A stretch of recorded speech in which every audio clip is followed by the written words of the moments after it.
नमस्कार, मैं पुष्कर सिंह कोरुंगा शिखर साहित्य अकादमी के डिजिटल प्लेटफॉर्म पर एक बार आप सभी का हार्दिक स्वागत व अभिनंदन करता हूं। दोस्तों, जैसा कि आप घर पे सकुशल होंगे और कहीं न कहीं जो है अपना और अपनों का ख्याल करते हुए अपनी स्टडी, अपना अध्ययन जो भी कार्य है उसको निरंतर व कंटिन्यू कर रहे होंगे।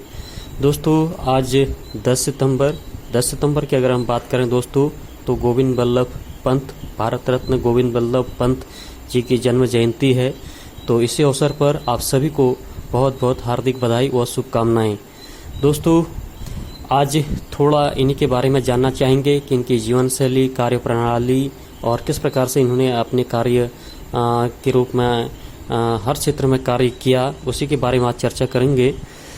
देखा जाए दोस्तों, तो इनका जन्म 10 सितंबर 1887 को अल्मोड़ा जिला के श्यामली पर्वतीय क्षेत्र स्थित गांव खूंट में हुआ था और महाराष्ट्रीय मूल के एक ब्राह्मण कुटुंब में इनका माना जाता है और इनकी मां का नाम गोविंदीबाई और पिता का नाम मनोरथ पंत था।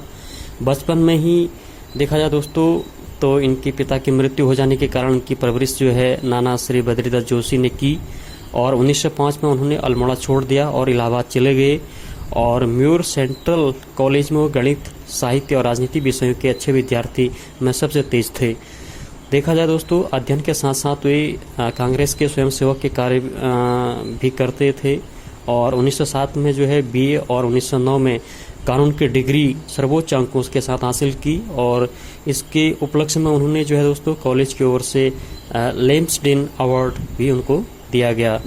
1910 में जो है दोस्तों उन्होंने अल्मोड़ा आकर वकालत शुरू कर दी। वकालत के सिलसिले में वे पहले रानीखेत गए, फिर काशीपुर जाकर प्रेम सभा नामक एक संस्था का गठन किया जिसका उद्देश्य शिक्षा और साहित्य के प्रति जनता में जागरूकता उत्पन्न करना था। और दोस्तों, इस संस्था का कार्य इतना व्यापक था कि ब्रिटिश स्कूलों ने काशीपुर से अपना बोरिया बिस्तरा बांधने की खैरियत समझी। देखा जाए दोस्तों, स्वतंत्रता संघर्ष में इनका क्या योगदान था, थोड़े उसके बारे में अगर हम जानना चाहेंगे तो दिसंबर 1921 में वे गांधी जी के आह्वान पर असहयोग आंदोलन के रास्ते खुली राजनीति में उतर आए और 9 अगस्त 1925 को काकोरी कांड करके उत्तर प्रदेश के कुछ नवयुवकों ने सरकारी खजाना लूट लिया तो उनके मुकदमे की पैरवी के लिए अन्य वकीलों के साथ पंत जी ने जी जान से सहयोग किया दोस्तों।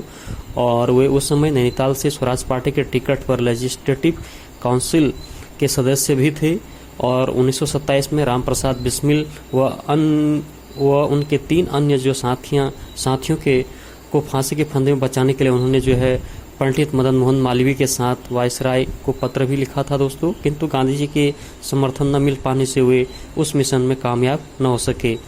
और 1928 में जो है दोस्तों साइमन कमीशन के बहिष्कार में और 1930 में नमक सत्याग्रह में भी उन्होंने भाग लिया और 1930 में देहरादून जेल की यात्रा भी उनकी रही।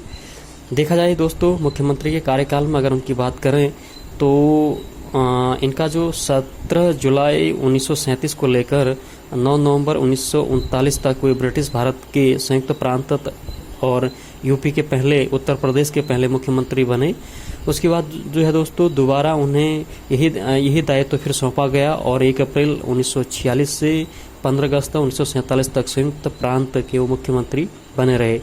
देखा जाए दोस्तों, जब भारतवर्ष का अपना संविधान बन गया और संयुक्त प्रांत का नाम बदलकर उत्तर प्रदेश रखा गया तो फिर से तीसरी बार उन्हें ही उस पद के लिए सर्वसम्मति से उपयुक्त पाया गया दोस्तों। और उसके बाद जो है इस प्रकार स्वतंत्र भारत के नवनामित राज्य के भी वो 26 जनवरी 1950 को लेकर 27 दिसंबर 1945 तक वो मुख्यमंत्री रहे। और आगे अगर हम देखें दोस्तों तो गृह मंत्री का कार्यकाल के रूप में भी उनका कैसा रहा। सरदार पटेल की मृत्यु के बाद उन्हें गृह मंत्रालय भारत सरकार के प्रमुख दायित्व दिया गया दोस्तों और भारत के गृह मंत्री के रूप में उनका कार्यकाल जो है 1955 से लेकर के 1961 तक रहा और फिर उनकी मृत्यु जो है 1961 के आसपास हो जाती है। देखा जाए 7 मार्च 1961 को हृदयघात से जूझते हुए उनकी मृत्यु हो जाती है और उस समय वे भारत सरकार के केंद्रीय गृह मंत्री के रूप में थे। और देखा जाए दोस्तों तो इनके जो स्मारक और संस्थान जो इनके नाम से बने हैं वो भी महत्वपूर्ण हैं। पहला दोस्तों गोविंद बल्लभ पंत कृषि एवं प्रौद्योगिकी विश्वविद्यालय पंतनगर उत्तराखंड, और गोविंद बल्लभ पंत अभियांत्रिकी महाविद्यालय पौड़ी गढ़वाल उत्तराखंड, गोविंद बल्लभ पंत सागर सोनभद्र उत्तर प्रदेश, और पंडित गोविंद बल्लभ पंत इंटर कॉलेज काशीपुर उधम सिंह नगर। तो इनके नाम से इस तरह से रखे गए हैं। एक महत्वपूर्ण वाक्य है दोस्तों, इन्होंने कहा था, इनके बारे में कहा जाता है, अल्मोड़ा में एक बार मुकदमे में बहस के दौरान इनकी जो है मजिस्ट्रेट से बहस हो गई थी और अंग्रेज मजिस्ट्रेट को इंडियन वकील का कानून की व्याख्या करना बर्दाश्त नहीं हुआ।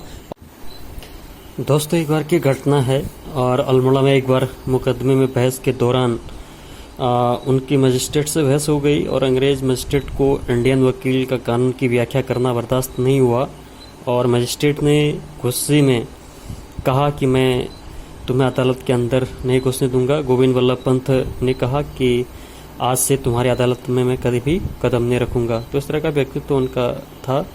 और अंत में देखें दोस्तों तो एक पंत जी का जो है पूरा नाम गोविंद बल्लभ पंत था। जन्म उनका 10 सितंबर 1887, जन्मभूमि अल्मोड़ा उत्तराखंड।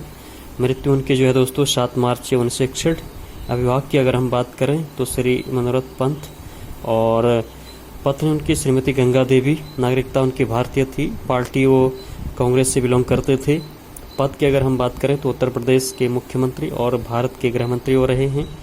कार्यकाल की अगर हम बात करें तो मुख्यमंत्री 15 अगस्त 1947 से 27 मई 1954 तक, गृह मंत्री जो है 1955 से 1961 तक। और शिक्षा की अगर हम बात करें तो वकालत वो करते थे। विद्यालय की अगर हम बात करें तो म्यूर सेंट्रल कॉलेज इलाहाबाद। भाषा अंग्रेजी संस्कृत हिंदी वो जानते थे। जेल की यात्रा की अगर हम बात करें तो सन 1921, 1930, 1932 और 1934 स्वतंत्रता संग्रामों में लगभग 7 वर्ष जेलों में वो रहे। पुरस्कार की अगर हम बात करें तो भारत रत्न पुरस्कार उनको दिया गया था। और उनकी रचनाएं की अगर हम बात करें तो रचनाएं बरमाला, राजमुकुट और अंगूर की बेटी। और गोविंद बल्लभ पंत का मुकदमा लड़ने का ढंग निराला था। जो मुवक्किल अपने मुकदमों के बारे में सही जानकारी नहीं देते थे तो पंत जी उनका मुकदमा जो है नहीं लेते थे। और काशीपुर में एक बार वे धोती कुर्ता तथा गांधी टोपी पहनकर कोर्ट चले गए और वहां अंग्रेज मजिस्ट्रेट ने काफ़ी आपत्ति भी दर्ज की थी। तो दोस्तों पंत जी के बारे में एक छोटी सी जानकारी जो कि महत्वपूर्ण थी। आज गोविंद बल्लभ पंत जयंती 10 दिसंबर 1927 को उनका जन्म हुआ था। तो इसी पर एक छोटा सा विश्लेषण था। तो अगर ये वीडियो आपको पसंद आई तो इसको आप लाइक शेयर करें और कहीं ना कहीं